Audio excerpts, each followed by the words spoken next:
Hoje a gente vai estudar o sétimo mandamento, tá bom?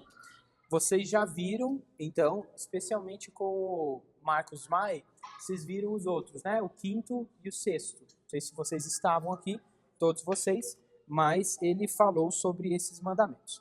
Hoje a gente vai falar sobre o sétimo. Eu quero orar com vocês, depois a gente vai para o texto de Êxodo, capítulo 20, e depois a gente dá prosseguimento, então, para a nossa aula. Edjalma, você pode nos dirigir numa oração, por favor? Senhor, muito obrigado por esse dia, muito obrigado pela vida de cada um do Senhor que trouxe até aqui hoje, muito obrigado pela oportunidade de ouvir a tua palavra, muito obrigado por você falar no nosso coração, Senhor. Continuamos conduzindo, Senhor, na caminhada contigo. Amém, muito obrigado. Vamos lá, gente. Então eu quero ver com vocês Êxodo, segundo livro da Bíblia, capítulo 20. Êxodo, capítulo 20 é o texto que nós vamos ver hoje.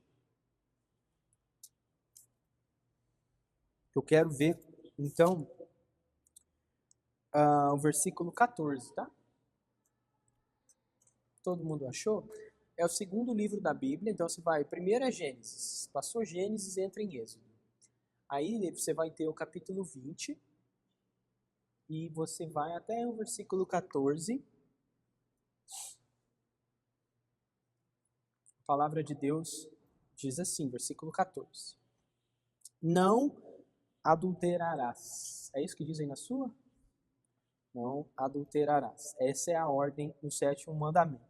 Você já tem visto até aqui que alguns mandamentos são mais longos, tem mais palavras, mais versículos, portanto, na nossa formatação de Bíblia, mas alguns são bem curtos, como é esse daí. A gente já viu, como eu falei, por exemplo, o versículo 13, que é não matarás.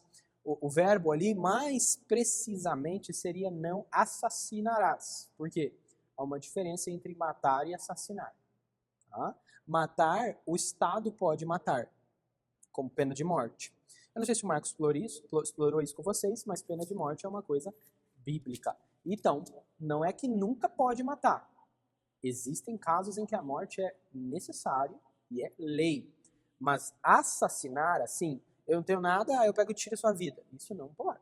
Isso não pode. Ir lá tirar a vida de alguém nesse intuito de inveja, de ódio, todas essas formas de agir, tá bom? Não pode. Mas hoje a gente vai falar, nosso foco vai ser o versículo 14, que fala então sobre não adulterarás. Nós não vamos assim explorar muito do texto, porque não tem, é isso mesmo, não cometerás adultério, não adulterarás. Mas é claro que a gente pode falar muito mais coisas a partir desse texto. Nossa, tá ruim de enxergar ou não? Tá bom? Vocês estão enxergando? Tá bom. Então, olha, nós vamos ver só isso aqui. Deveres e proibições do sétimo mandamento. O que é que Deus diz assim, faça, ainda que seja de maneira indireta, através do sétimo mandamento, e o que ele diz, não faça. Porque o texto é bem claro em dizer o que você não deve fazer. Mas entre não adulterar e fazer o que Deus quer, há uma distância e há uma diferença. Tá? Se não, eu e você poderíamos dizer assim, não sou um adúltero. Por quê? Porque nós não temos um caso com alguém. Essa é uma forma de adultério. Mas é uma forma de adultério. O adultério tem camadas. Não acho que vocês vão discordar comigo. Quando alguém tem um caso com alguém, nunca começa, geralmente não começa assim, hoje eu vou ter um caso com alguém. Primeira pessoa que passar na frente, hoje eu já vou ter um caso com ela. Geralmente começa devagar. Começa dando uma licença, começa com toques, com brincadeiras, a coisa vai crescendo devagar, quase como um romance mesmo. E aí o negócio pode chegar às vias de fato, em que alguém vá para o quarto com alguém. Isso aí é a consumação do adultério. Mas o adultério já começou bem antes. Já começou dando condição antes. O adultério tem vários graus, várias formas de você cometer adultério. Várias ocasiões em que você pode se colocar em situação de adultério. Lembra de Jesus dizendo assim, se você odiar o seu irmão no coração, você já matou. mas eu não tirei a vida de ninguém. Mas odiou, invejou, você já matou. Para Deus, ele olha você configurado dentro da quebra daquele mandamento.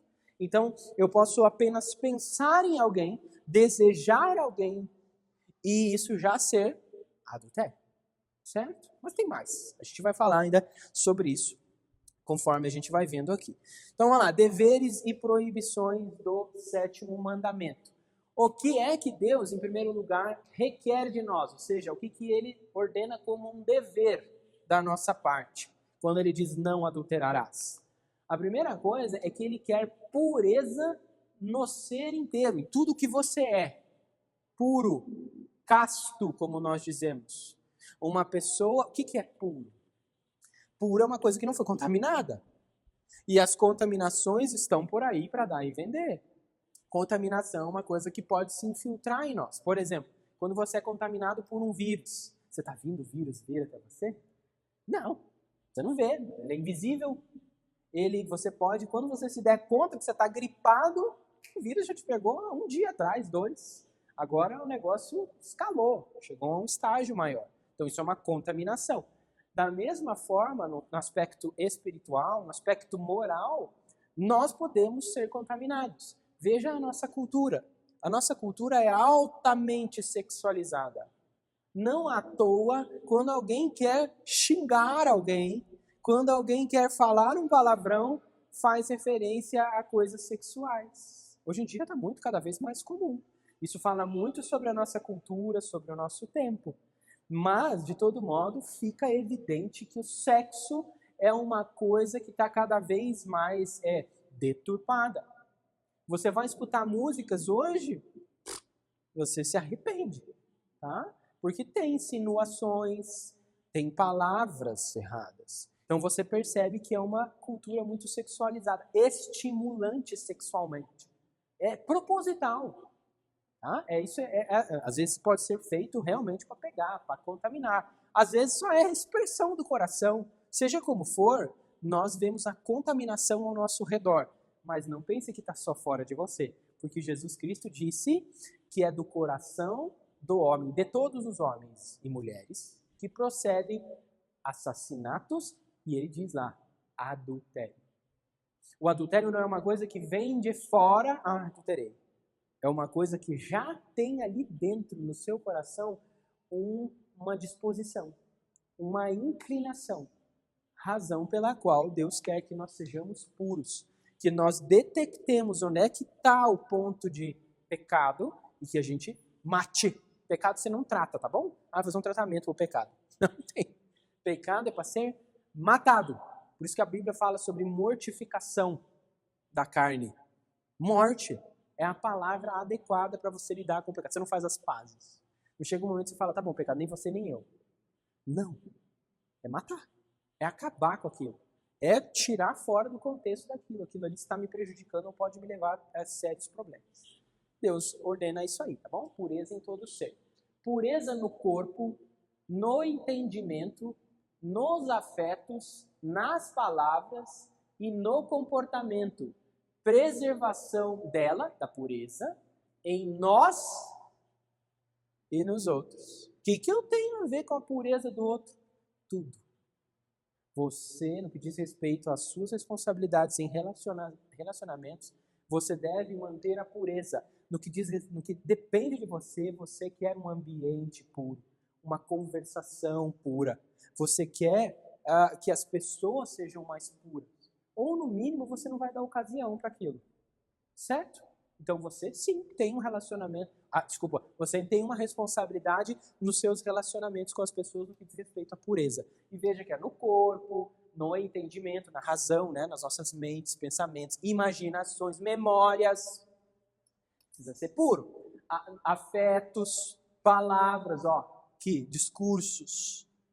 Não pode. Comportamento, e você deve preservar a pureza em você e nos outros. Aí você tem uma série de versículos aí que podem nos ajudar também para isso. Se você quiser tirar uma foto para você consultar os versículos, tudo bem. Depois eu posso mandar para você isso aqui sem problema também. Certo? Primeiro ponto? Bom, se Deus exige pureza de nós, o que ele está proibindo?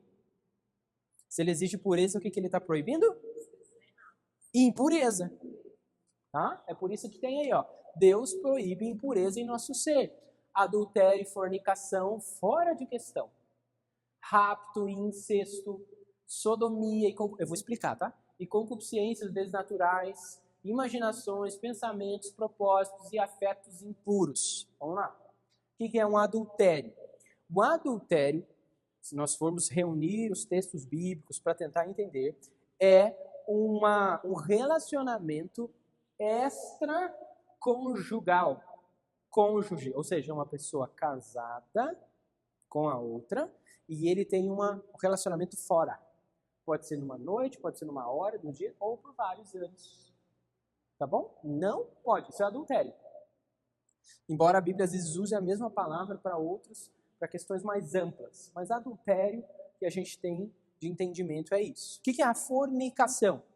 É um relacionamento sexual com alguém, ainda que nem você e a outra pessoa sejam casados. Então, é um relacionamento conjugal, um relacionamento sexual entre duas pessoas solteiras. No adultério, casadas, tem pessoas casadas. Pelo menos uma delas pode ser casada. Isso é adultério. Se as duas pessoas envolvidas, 3, não importa, uma loucura, vem por aí. Grupos, né? Todos são solteiros, desimpedidos, não estão fazendo mal nenhum. Isso é fornicação. Isso é o que a Bíblia chama de fornicação. É um tipo de relacionamento fora do casamento, mas não com pessoas casadas, mas com pessoas solteiras. Ok? Agora, o que seria o rapto, o incesto ali? Rapto é esse tipo de abordagem de abuso, tá? Alguém que é forçado a isso. A Bíblia às vezes contempla esses casos em que alguém pudesse tomar uma mulher para si, levar para sua cabana, forçosamente estuprou, tá? Por exemplo, poderia estar contemplado aqui. Mas incesto é um tipo de relacionamento conjugal, sexual, por que não também, entre pessoas que têm vínculos familiares. Pai, filha, mãe, filho, mãe e filha, não interessa. Irmãos, tios, dependendo do grau de consanguinidade, é pior, certo? Ah, mas e se não forem do mesmo sangue? Lembra do caso de Paulo lá, quando ele fala aos Coríntios, no primeiro capítulo, na primeira carta, ele fala assim, aí na igreja de vocês, olha isso, na igreja de vocês, Paulo, que nem estava em Corinto, estava sabendo que tinha um indivíduo que tinha relacionamento com a madrasta. Madrasta não tem sangue, no mesmo sangue, não é a mãe. É a esposa do pai. Tá? Pode? Não. Por causa desse vínculo familiar. Não pode. A Bíblia proíbe esse tipo de relacionamento. Precisa expandir. Ah, com o primo. Também não pode? Não pode. Ok? Tá claro, gente? Então, tá bom. Isso é um incesto. O que é sodomia? E concupiscências naturais. O que vocês acham que é? Sodomia. Lembra de quem? E o que tinha em Sodoma? É uma palavra bíblica para homossexualidade, homoafetividade, ou o que valha. Bissexualidade, não interessa. Desejos que são desnaturais. Por quê? O que é desejar, sexualmente falando? O que é esperado de um homem? Que ele tenha atração e contato com uma mulher. E vice-versa, uma mulher com um homem. Isso é o natural, porque tem a ver com a natureza, por isso que é natural. Quando você tem uma atração e contato, não é só atração e nem só o contato. As duas coisas, ou uma delas ali, só a atração ou só o contato, não interessa, você vai ter a sodomia, homossexualidade. Entre uma mulher e uma mulher, entre um homem e um homem, não pode. Não tem conversa. Sim, não tem. Ah, mas veja bem, veja aqui, veja ali. Não tem. Ninguém consegue provar biblicamente que homossexualidade, homoafetividade, tá a ver mais com os afetos, ainda que a pessoa não tenha nenhum contato, já é pecado. E quebra o 7º mandamento. Pode falar. Homoafetividade. É um afeto ou um desejo, só que ainda que seja só um sentimento que eu nunca verbalizei, talvez por alguém que é do mesmo sexo. A homossexualidade geralmente está vinculado mais à prática, não só ao desejo, mas o outro fala mais do desejo. Tá? Essas duas coisas, de todo modo.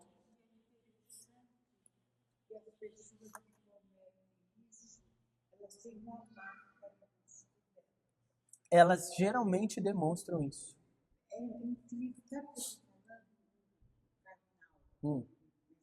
Isso. Eu olhava no rosto dele e achava estranho. Eu ficava intrigada com a fisionomia dele. E ele até que ele revelou. E ele... É verdade. Não vou falar muito dele, que é um cara nojento, imoral. Infelizmente, gostado e comprado por muita gente no Brasil. O tal do Leandro Carnal.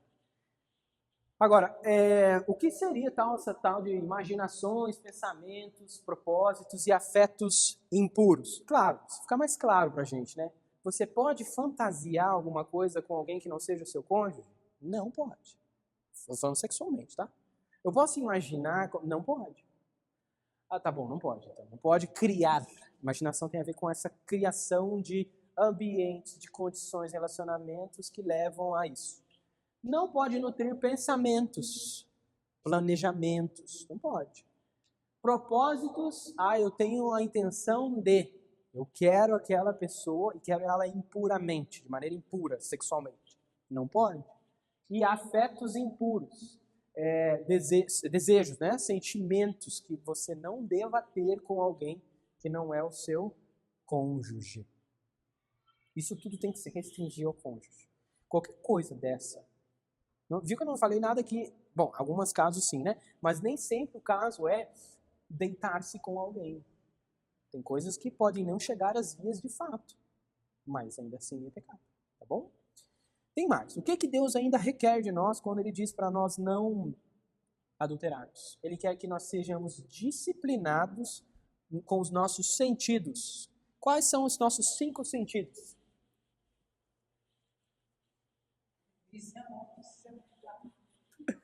Exatamente. Sentidos sensoriais, né? O que acontece? Quando nós vemos, por exemplo, Jó 31:1, Jó está dizendo que ele fez nesse texto, ele está dizendo que ele fez uma aliança com os seus olhos para não cobiçar a donzela. Você sabe a história de Jó, ele era casado. Mas o que ele está refletindo, o que ele está dizendo, é que ele estava tão comprometido que ele queria dominar os seus sentidos, as suas percepções, tudo que há nele deveria ser dominado para que ele não chegasse a cobiçar alguma coisa indevida. No caso ali, sexualmente, uma donzela. Então não é o caso de andar por aí no piloto automático sem controlar os olhos. É sua responsabilidade controlar os olhos para onde você olha. Tá? É sua responsabilidade controlar os ouvidos, o que você ouve. Porque você acha que se você ficar, por exemplo, é o grande vilão, né, da vez, mas tem mais. Se você ficar ouvindo funk, pesadão, não precisa nem ser pesadão, proibidão, que eu acho que eles falam, por muito tempo, você acha que isso de alguma maneira não vai afetar você? Se está sendo pregado uma mensagem ali, ainda que... Mesmo uma música cristã, dependendo do ritmo. E tem ritmo também. O ritmo, às vezes, pode sugerir alguma coisa. Então, até com isso, a gente tem que cuidar. Não pode ouvir. Não, a questão não é essa.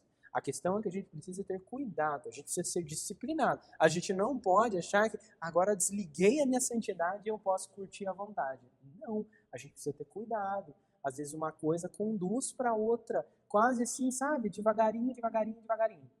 Não à toa, o livro de Provérbios, quando ele vai falar lá sobre tudo que se deve guardar, guarda o teu coração, porque dele procedem as fontes da vida, que é o versículo 23 do capítulo 4 de Provérbios, antes e depois desse texto, você vê cuidados com os ouvidos, com os olhos, e depois cuidado com a boca e com o comportamento. Por quê? Porque muitas coisas que nós temos de impureza no coração vieram pelas portas do coração. Quais são as portas do coração? Ouvido e os olhos. Quais são as portas de saída? A boca, por exemplo. A boca fala do que o coração está cheio. Então você percebe que a gente precisa ser cuidadoso.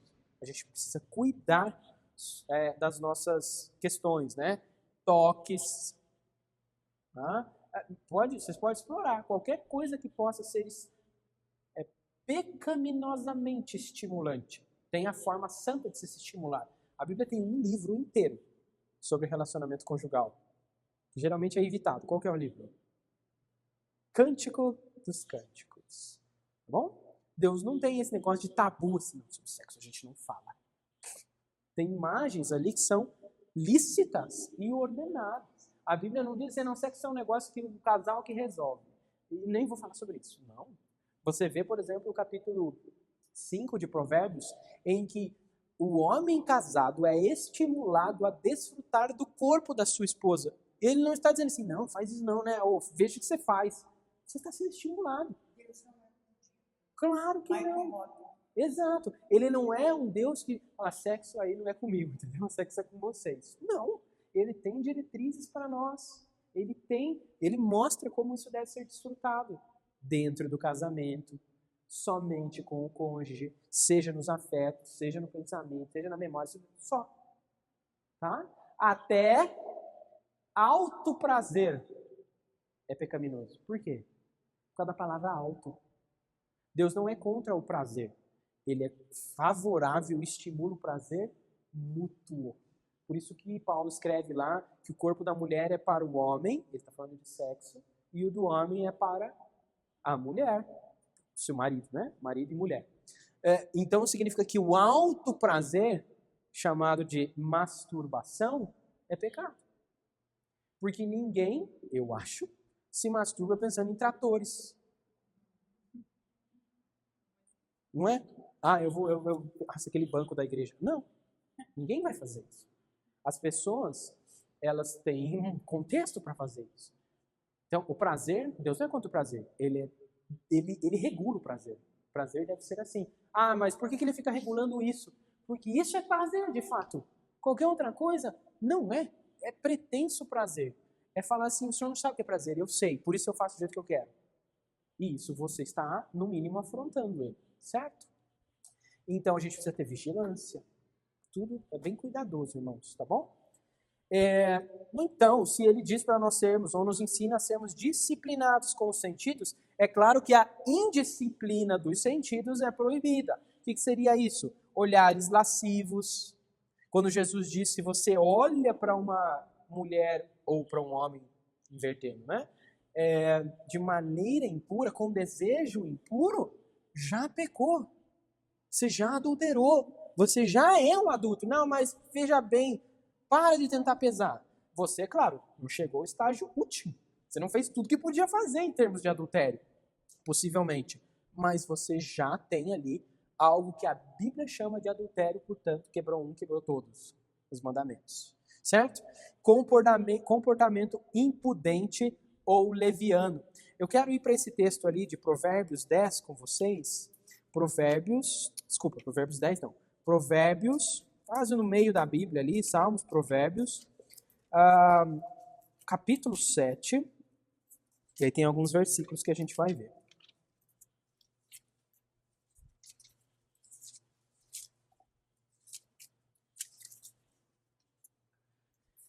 Veja só, Provérbios 7, versículo 10, diz assim, eis que a mulher lhe saiu ao encontro com roupas, como é que está aí na Bíblia de vocês? E astúcia no coração. Versículo 13 e 14.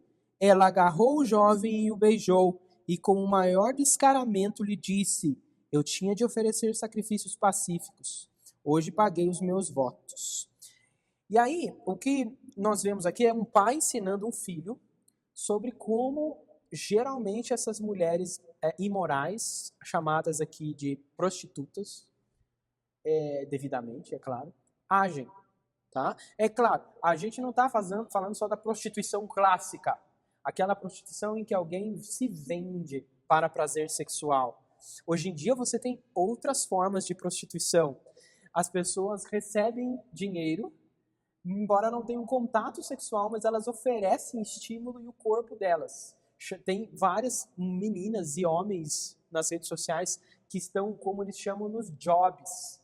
Eles estão vendendo fotos suas e vídeos, às vezes com contato sexual, às vezes sem contato sexual, para pessoas que querem pagar, e tem gente que paga. Essas pessoas estão milionárias. Tá? E elas se sentem... eu já vi isso. Em alguns casos, se você chama elas de prostitutas ou prostitutos, se ofendem. Entendeu? Por que se ofende? Aí já começa o pulo do gato. Por que é um... inclusive isso. Mas veja, por que chamar de prostituta é ofensivo? Porque ofensivo é uma coisa... porque prostituição é uma coisa ruim. Ninguém quer ser vinculado. Ninguém apecha de prostituto. Você dá um jeitinho ali para tentar sair pela tangente e dizer, não, isso aqui não é prostituição. Tá? É uma coisa que eu faço o que eu quero. Tá bom? Mas, no fundo, isso é prostituição. Então, qualquer comportamento impudente ou leviano, qualquer comportamento tal como esse, aí, de uma abordagem, de um beijo roubado, poderíamos dizer. Veja que aqui o versículo 10 fala de roupas. As roupas podem dar... As roupas, na verdade, deixa eu dizer um negócio para vocês. As roupas são uma vitrine. Ok?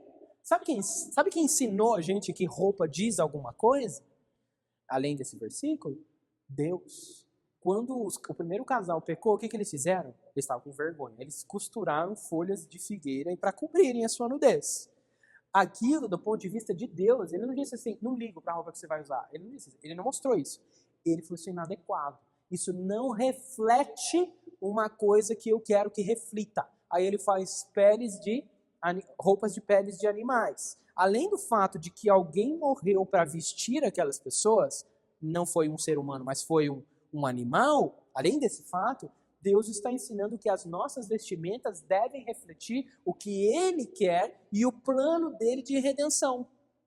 Por isso, não ignore que as nossas roupas, elas são um reflexo, nunca ignore, um reflexo do seu coração. É por isso que a modéstia no se vestir deve ser um reflexo não de etiqueta pura e simples. A etiqueta dá técnicas pra gente, pode ajudar. Mas isso tem que ser um reflexo do seu coração. É assim, eu me visto bem porque eu quero ser santo.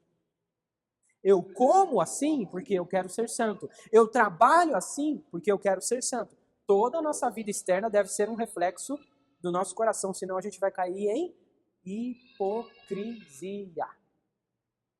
Você faz a casca, você faz do jeitão cristão de fazer, conservador às vezes, mas seu coração não é tão conservador assim, não.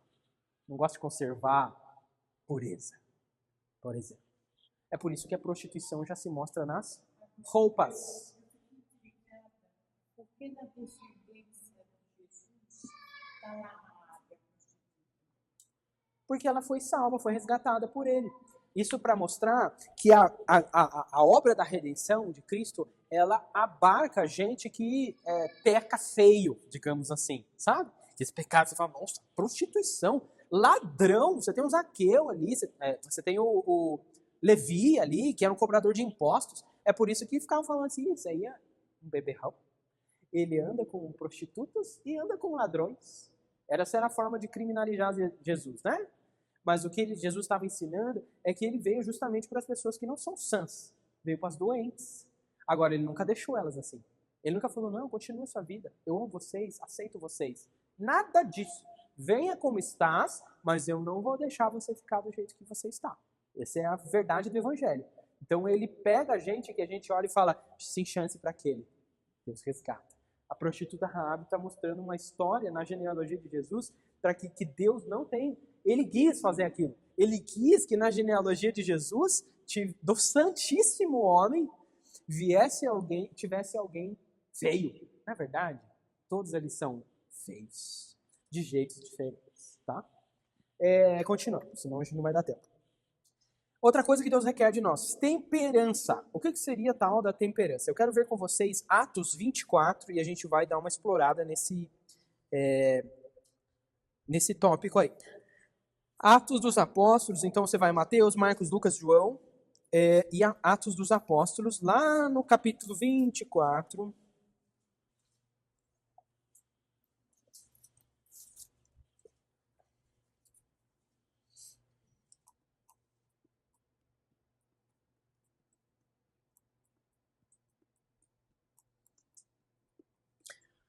Vamos lá? Tá, diz assim, ó, Atos 24, do 24 ao 25. Passados alguns dias, Félix veio com Drusila, sua mulher, que era judia. Mandou chamar Paulo e passou a ouvi-lo a respeito da fé em Cristo Jesus. Quando Paulo começou a falar sobre a justiça, o domínio próprio e o juízo vindouro, Félix ficou amedrontado e disse: por agora você pode retirar-se, e quando eu tiver a oportunidade, mandarei chamá-lo. Então, Paulo está sendo chamado para falar sobre Cristo e sobre o Evangelho, e ali ele começa a falar sobre justiça, domínio próprio. A Bíblia de vocês está como? Temperança? O que é? A minha está aqui como justiça, domínio próprio e juízo vindouro. Mesma coisa. Tem algumas Bíblias que às vezes traduzem por temperança. O que é temperança? O que você faz quando você tempera alguma coisa? Você equilibra, você dosa as coisas. E quando você vai pôr um sal, você não pode pegar um punhado, dependendo da quantidade de comida. Vai fazer uma panela de creche, você vai pegar um punhado assim mesmo, vai faltar. Agora, você não vai pegar para um tantinho de arroz, um punhado assim, pá. Você vai no dedinho fino. Você vai no ajuste. Precisar, você põe mais. Ou seja, você está dosando as coisas. Temperança tem a ver com domínio próprio. Na verdade, é igual a domínio próprio. É você dominar tudo em si mesmo e não ser dominado por qualquer coisa. Então, quando você tem desejos sexuais que você deixa extravasar, ou às vezes fica só comigo aqui dentro do meu coração, ninguém sabe, mas eu deixo rolar, você não é uma pessoa temperante. Você não é uma pessoa que tem domínio próprio. Você deixa a coisa rolar numa condição em que seja segura para você e ninguém descubra, por exemplo. Então, isso é pecaminoso. Não pode. Não pode isso, tá? Se você é destemperante ou você não tem domínio próprio. Por isso que Deus nos proíbe a destemperança, que envolve ociosidade, glutonaria e bebedice. Vocês não devem, assim, deve ser um segredo para vocês, uma pessoa que bebe está se colocando numa situação de vulnerabilidade que nem os sentidos corporais dela já são mais dominados. Por isso você não pode dirigir, porque você está se colocando numa situação tão indominável que você pode fazer besteira no trânsito. Mas vai além do trânsito. Tem gente que bebeu, perdeu as rédeas. Fala besteira, mais às vezes besteira que já fala quando não está bêbado. Faz coisas no ponto que a gente está tratando sexualmente ilícitas. Dança, às vezes, de um jeito descontrolado. Note em você ou nos outros. Porque as bebidas, digamos, falando das bebidas. Deus proíbe a bebida. Não, não proíbe. O que ele proíbe é a embriaguez. Por quê? A embriaguez é uma situação em que você se coloca e que dá vazão ao seu coração de um jeito que não daria em outras. Você perde algumas vergonhas, tá? Então, assim, aquilo lá não foi inventado, você não foi possuído e você está fazendo uma coisa que você nunca pensou que ia fazer. A bebida deu a ocasião para o seu coração vazar. Você falou, uita. E às vezes entrega mesmo. Eu não falando sobre bebida, mas eu cresci em igreja e uma das coisas que a gente mais fazia quando eu era pequeno e eu jogava com os adultos era jogar futebol. Futebol era uma coisa interessante também, porque dentro de quadro parecia que os crentes não eram mais crentes. Alguns até diziam assim, eu lembro, tá? Eu lembro de presenciar isso. Eu sou crente, mas meu braço não é, quando brigavam no quadro. Então era terrível. Eu fiquei traumatizado num nível, desde pequeno exposto a isso, que eu, assim, começava a brigar, eu falava, não estou mais jogando, saio, vou embora. Mas vai desfalcar o time? Vai, mas eu não vou. Eu não quero mais. Não, acabou. Sabe? Uma coisa discutiu ali, não, foi fora ou não foi? Foi falta ou não foi? Tá dentro do jogo. Agora, uma coisa de se partirem pra cima, de brigar, de xingarem. Eu não me falo mais com fulano, não falo mais com fulano. Irmãos, eu estou querendo dizer que há circunstâncias que, na verdade, dão ocasião para o nosso coração. Tem gente que fica assim no trânsito. Trânsito muda as pessoas. Ficam atrás de um volante num trânsito de São Paulo, você não reconhece mais o crente. Infelizmente. Mas o caso é o seguinte. Ociosidade, o que é ociosidade? Eu poderia colocar outra palavra aí. Vadiagem ou vagabundagem. E tem um exemplo bíblico muito curioso. Vocês lembram de um cara que é considerado geralmente um dos heróis, em que ele ficou ocioso e ele adulterou? Davi. O texto começa lá, Davi dizendo assim: nos tempos em que os reis iriam para a guerra com os seus soldados, Davi estava de boa na lagoa, ou na varanda da casa dele. Onde é que estava o exército dele? Batalhando. E ele estava em casa morgando. Ele estava em casa vadiando. E aí eles não têm nada para fazer. A gente costuma dizer que mente vazia é a oficina do diabo. Naquele caso ali, ele demonstrou isso mesmo. Porque ele, quando deveria estar ocupado, quando tinha ocupações, negligenciou seus deveres, se colocou numa situação em que ele se tornou mais vulnerável às tentações. É claro, ele poderia estar ocioso e eventualmente não cair? Poderia, mas naquele caso, se ele estivesse na guerra, ele tinha feito aquilo? Ponto final. É por isso que vadiagem leva a outros pecados também. Pessoa que é ociosa, ela tem que ocupar o tempo dela. E o coração está ali, borbulhando. Você entende que tem um ímpeto dentro de nós para fazer as coisas? Quando a gente se priva das coisas que deveríamos fazer, a gente ainda vai querer fazer alguma coisa, só que aí geralmente o pecado fala, faz isso. Satanás fala, faz isso. E aí você vai e faz. Você tem que preencher seu tempo, né? Nós não fomos feitos para o ócio. Você não foi feito para o ócio, tá bom? Tira da cabeça esse negócio de eu vou viver de renda passiva. Alguns fazem isso, porque eu não quero mais trabalhar. Gente, essa é outra coisa que eu tenho visto muito. Assim. Não, se eu tivesse hoje X milhões, eu não ia mais trabalhar. Ociosidade. Você se põe numa situação complicada. É muito complicado. Assim como a glutonaria, assim como a bebedice. Então, a glutonaria, pode levar você a outras situações mais. Não, o problema é querer viver de renda passiva. Não, eu quero para não trabalhar mais.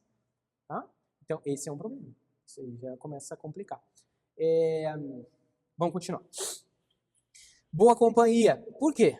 Olha só, a gente ignora, irmãos, especialmente na época em que a gente vive, que é muito individualista e cada vez mais isolacionista, as pessoas se isolam, não tem mais família, não querem amigos, querem ficar em casa o dia inteiro e tudo mais. Só assistindo série. E vivendo de renda passiva, né? Para juntar as coisas. Você tem aqui que boa companhia é uma coisa que Deus ordena. Porque veja só, se você conserva uma sociedade de pessoas santas, anda com os santos e santos serás. Ande com os sábios e sábios serás. Eu estou falando, anda com os sábios, sábios serás, do livro de Provérbios. Eu posso dizer, anda com os santos e santos serás. Ande com os puros. Isso significa que você deveria ser o principal interessado em andar com gente santa. Só com gente santa, Paulo diz que para a gente andar só com pessoas santas, a gente teria que sair do mundo, né? Ele falou, é inevitável que a gente fique exposto a muitas condições. Só que ele critica lá, ele diz assim, o problema é quando você se diz crente e vive como se fosse um descrente. Esse é um problema, quando ele está falando de disciplina eclesiástica. Agora, você deveria ser o principal interessado, preservando a sua própria santidade, a andar com gente que busca a mesma coisa que você. Olha lá, santidade e pureza. Gente que pode te ajudar. Porque quando você se expõe demais às pessoas que nem Deus para elas é uma palavra só. Mas elas não buscam santidade, elas não têm compromisso com o Senhor, você está se colocando numa condição vulnerável. E pense só, o próprio Jesus andava com malfeitores o tempo todo. Então não é desculpa para você dizer, mas Jesus só andou com pecador, porque só tinha pecador. Né? Mas a questão é andar com pecadores arrependidos. Só existem pecadores nessa terra, tá bom? Os santos não são, os crentes não é que eles não são pecadores, eles são pecadores arrependidos em processo de purificação. Agora, os outros pecadores, eles são pecadores chamados impenitentes, que não se arrependeram, não querem compromisso com o Senhor, querem continuar a vidinha deles. Agora, quando você falar, então já que eu ando sempre com pecadores, o próprio Cristo sempre andou com pecadores que não tinha como escapar, eu também posso andar com as outras pessoas. Mas isso é prejudicial para a tua própria santidade. Porque veja só, se você for para Efésios 5:11,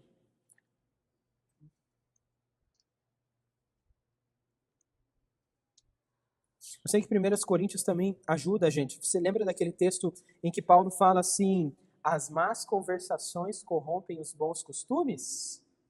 As mães geralmente ensinam os filhos dizendo assim, diga-me com quem andas e te direi quem és.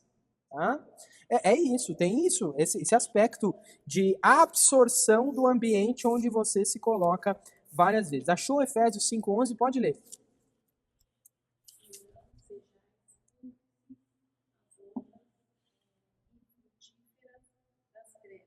Muito obrigado. Veja aí que diz, pelo contrário, tratem de reprová-las, né? Diz o restante do texto. Em primeiro lugar, ele diz, não seja cúmplice. O que é não ser cúmplice? Você está de alguma forma envolvido, presente e é omisso às práticas das pessoas. O que diz? Pelo contrário, reprove, diga, isso é pecado. Além de você não se misturar com aquela prática, você não se omite, porque omissão também é pecado, tá? Tanto que ele diz assim, antes reprove, diga, isso aí é pecado, isso não pode. Por que isso é bom? Porque quando você está com seus irmãos na fé, e por exemplo diz, olha, essa não é uma boa prática, esse não é um bom caminho, olha, essa não é uma boa decisão, o que ele está fazendo? Ele está te ajudando a ser mais santo. Você não deveria se ofender, tá? Eu sei que o nosso pecado, nosso coração é pecaminoso, chato, crica, um monte de coisa. Legalista, blá blá blá. A questão não é essa. A questão é, e se ele tem razão? E pode ser que ele tenha mesmo. E você precisa se beneficiar. É por isso que a boa companhia ajuda você a ser menos adúltero e a má companhia te ajuda a ser mais adúltero.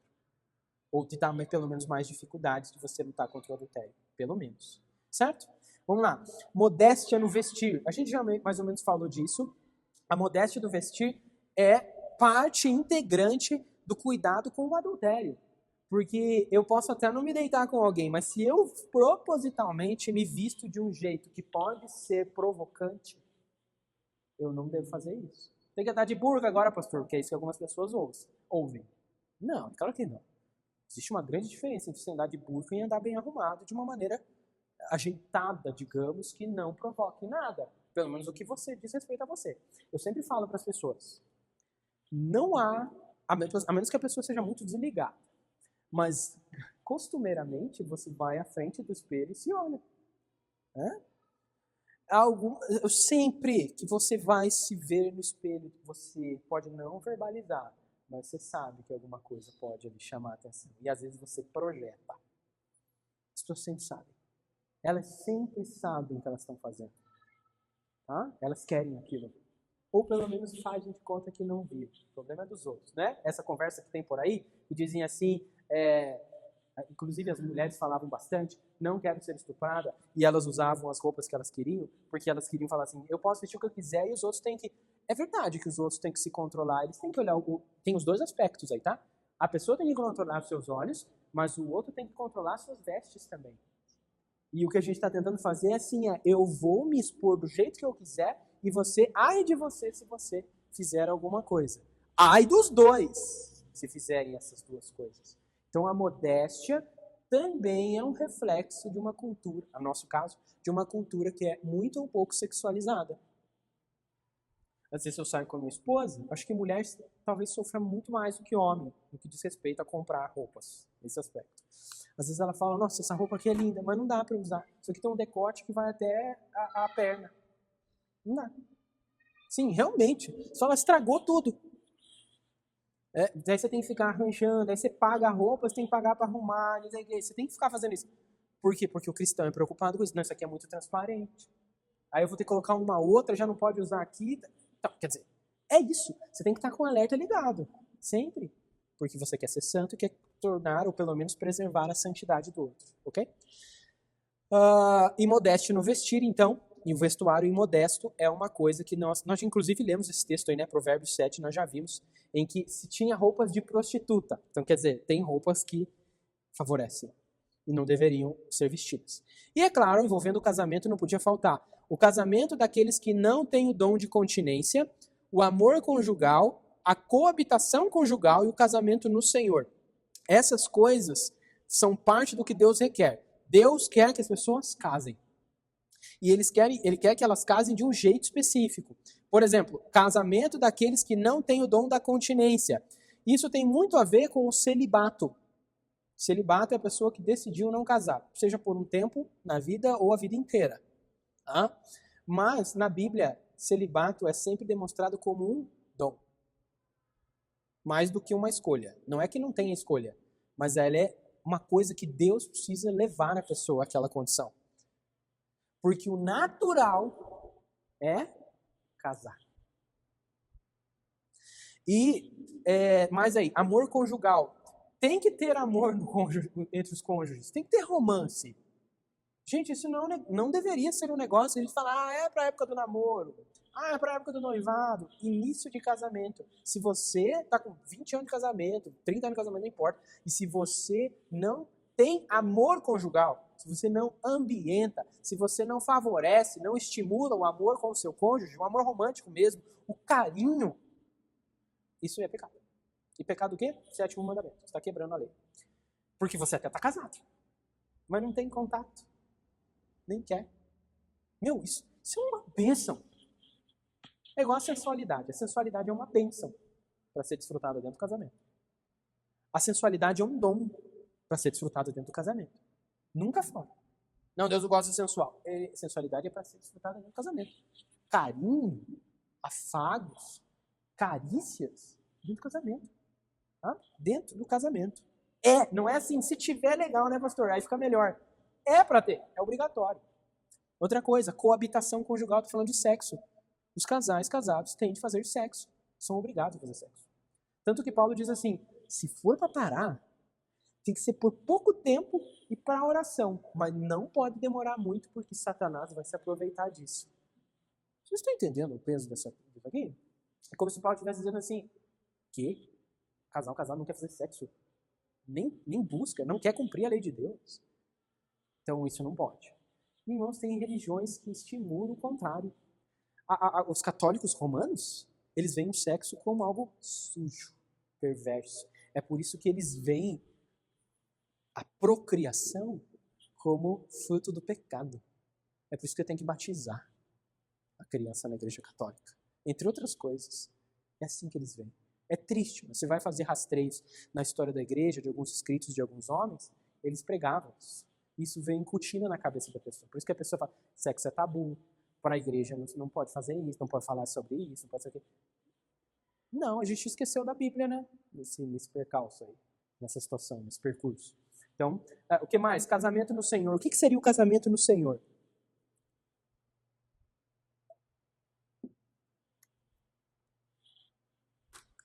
Vamos lá, casamento somente no Senhor. O que seria isso? 1 Coríntios capítulo 7, versículo 39, eu vou ler, não precisa nem ir para lá, para ficar até mais rápido. 1 Coríntios 7, 9, não é o único texto que dá base para isso, tá bom? Por favor. Mas é um que eu trouxe aí. Diz assim, versículo 39. A mulher está ligada ao seu marido enquanto ele viver. Casamento. Mas, se o marido morrer, ela fica livre para casar com quem quiser, mas somente no Senhor. É casar com pessoas que compartilham da mesma fé que você. Mesma igreja? Não é o caso. É a mesma fé. Tá bom? Não pode, desde o Antigo Testamento até o Novo, até de capa a capa, não pode se envolver. Por quê? Eu acho que eu já falei isso com vocês. Casamento misto, ou seja, casamento que não são de duas pessoas que compartilham da mesma fé, é uma união de duas pessoas e dois deuses. Porque existe pessoas sem Deus no mundo? Não. O Deus verdadeiro, sim. As pessoas não querem saber do Deus. Mas elas criaram um ídolo na cabeça delas. A gente já falou sobre idolatria aqui, então eu não vou gastar tempo com isso. Mas as pessoas sempre trazem essa bagagem. E isso gera problemas. Isso gera problemas entre eles, numa resolução de problema. Como é que vai lidar com o dinheiro? Como é que vai resolver entre eles uma crise? Como é que vai educar filhos? E isso vai impactar. Ok? Então, Deus leva muito a sério. Até porque o casamento é um reflexo de Cristo e da igreja, ou de uma união santificada. Um compromisso de propósitos e mesmo devoção. Então, é por isso que não pode. É pecado. Casar com gente que não seja da mesma fé que você é pecado. Casamento, então. Continuando. A proibição. Proibição de casamentos lícitos, ou seja, eu não posso proibir casamentos que são lícitos. Todos aqueles outros lá, não pode ter incesto, tal, essas coisas assim. Não pode ter casamento misto, mas para todos os outros eu não posso proibir. Tá bom? Eu não posso dizer assim, não, vocês não podem casar, não. O que obsta? O que é que diz que a gente não pode casar? É nada, mas eu não posso, não quero deixar vocês casar. Não pode. Um pai, uma mãe vão proibir um casamento que seria biblicamente ilícito? Não pode. Ninguém está falando assim, eu quero, então, o carinha é crente, a menina é crente, então o pai e a mãe têm que deixar. Não, não é assim também. Mas também não tem razão de proibir e falar, vocês nunca. Não é assim, tá? Isso não é assim que resolve. Você não pode proibir casamentos que sejam lícitos. Permissão de casamentos ilícitos. Claro, você não pode permitir casamentos que não são lícitos biblicamente. Casamento misto, ou casamento homossexual, qualquer coisa. Votos embaraçadores de celibato. O que seria isso aqui? Uma pessoa que faz um voto não tendo um dom de celibato, mas ela diz, não vou casar. E aí se torna, geralmente, freira, padre. Vamos dedicar ao Senhor. Aí, como eles não têm o dom de celibato, eles ficam ardendo em desejo, até acharem alguém para despelir ou despejar esse desejo. Casos de pedofilia nas igrejas, principalmente as igrejas católicas, abundantes. Não fazem nada, mas é abundante. Eles mesmos se colocaram nessa situação em nome da Bíblia. Então isso não pode. Bom? Demora indevida do casamento. Eu vou namorar, só Deus sabe quando a gente vai casar. Então, 10 anos namorando. O que vocês fazem? Geralmente os namoros, eles são bem mais quentes do que deveriam. E aí você está se colocando numa situação em que você não dá para desfrutar daquilo. Você provoca no outro um desejo, porque vocês estão num relacionamento amoroso, então pode ser, né? Pode. Você provoca um desejo no outro que você não pode satisfazer, um desejo sexual que você não vai levar as últimas consequências, e o outro em você. Se vocês fizerem é fornicação. Mas o fato de vocês se colocarem nessa situação se chama defraudação. Defraudação é provocar no outro um desejo que eu não estou disposto e nem posso satisfazer. Porque eu estou namorando. Então, assim, tem que casar em 2 meses? Também, calma. Mas também não dá, assim, indevidamente para casar. Não, mas eu vou estudar, enquanto isso eu vou beijar na boca até eu casar. E tem crente que faz isso. Tá bom? Poligamia, obviamente, não pode. A Bíblia nunca endossou a poligamia. Ela lidou com a questão da poligamia, tá? Mas ela nunca endossou. Divórcio ou abandono injusto. Se divorciou ou abandonou de maneira injusta, não pode. Casamento misto, já falei sobre isso. Aí, por que eu estou repetindo isso aqui? Vou pular porque está repetindo, desculpe. Acho que é o último, para terminar. Trabalho e diligência. Trabalho diligente em nossas vocações. Isso tem a ver lá com o tal do Davi, que não fez o que deveria, gastou muito tempo, ficou com tempo ocioso, deu no que deu. Ociosidade e negligência também são pecados. Evitar ocasiões de pecado, evitar ocasiões de impureza e resistir às tentações. Não se coloca em situações em que você fala, perigoso, não dá, acho que eu não vou nem para lá. Não faça isso. E resista às tentações.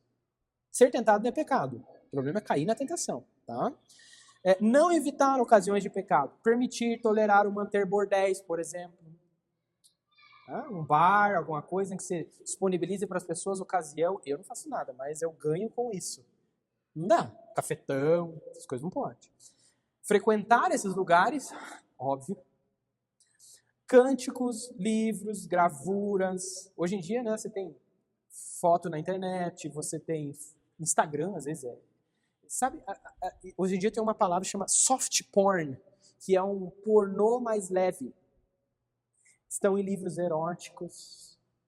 A gente gosta de ler 50 tons de cinza, em nome do romance. Olha que coisa linda. Exatamente.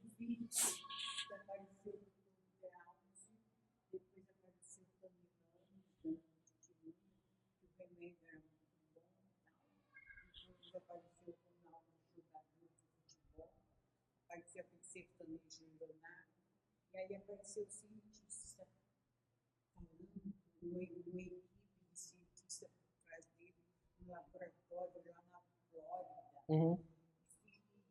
E a substância estava no profundíssimo mar, tirava não sei de onde para fazer o tratamento, para ereção. Uhum. Eu falei, Você nem espera isso, né? não, aí eu automaticamente liguei para meu sobrinho, para minha sobrinha, porque eu não sei. E aí depois que foi ver a armadilha. Aí vem parece não pode ter isso, científico. Aí eu liguei o braço e mandei para o filho. Errado. Então. E isso acontece muito, Vera. Isso acontece muito porque isso aparece ali, aqui e ali, e você pega desprevenido. É desprevenido. Porque eu mandei antes de ver isso. Tem que ver depois. Manda depois. Eu acho que você não me mandou, né? Todas as provocações e atos de impureza em nós e nos outros também são, de alguma forma, proibidas. Aí eu posso ir assistir um teatro em que tenha uma coisinha ali? Olha, gente, aí eu gosto muito, Vera, mas assim, sabe o que é o problema? Esses dias eu estava assistindo um filme com a Miriam, uma série, não sei o quê. Beleza, claro que não está escrito lá, vem aqui para assistir alguma coisa picante. Mas de repente você está assistindo um negócio e aparece uma cena. E eu falo para a Miriam, qual a necessidade disso? Tipo, é um filme de guerra. Qual que é o sentido de você mostrar um casal tendo algum tipo de contato físico? Eu falo para ela, não basta você filmar os dois entrando num quarto e fechando a porta, tá subentendido, eu não preciso ver nada. Mas eles têm de mostrar, senão não, parece que não fica claro. E claro que eles sabem que fica claro. Por isso que eu tô falando, às vezes a gente é pego desprevenido também nessas coisas, mas sempre que nós entendemos que não deveríamos, não deveríamos. Muitas séries bem faladas, para mim, falava assim, olha, essa série é muito boa. Aí eu vou ver, as pessoas falam, mas tem cenas de sexo explícito. Mas não é a temática da coisa. Eu falei, mas se tem, eu já sei antes, eu não dou. Não, mas veja bem, eu pulo, eu não sei o quê. É aquela coisa toda. Você dá sempre um jeito. Enfim, é isso, irmãos. Eu queria falar com vocês sobre o 7º mandamento. O que é que Deus proíbe de nós e o que Deus requer de nós. Alguma dúvida aqui?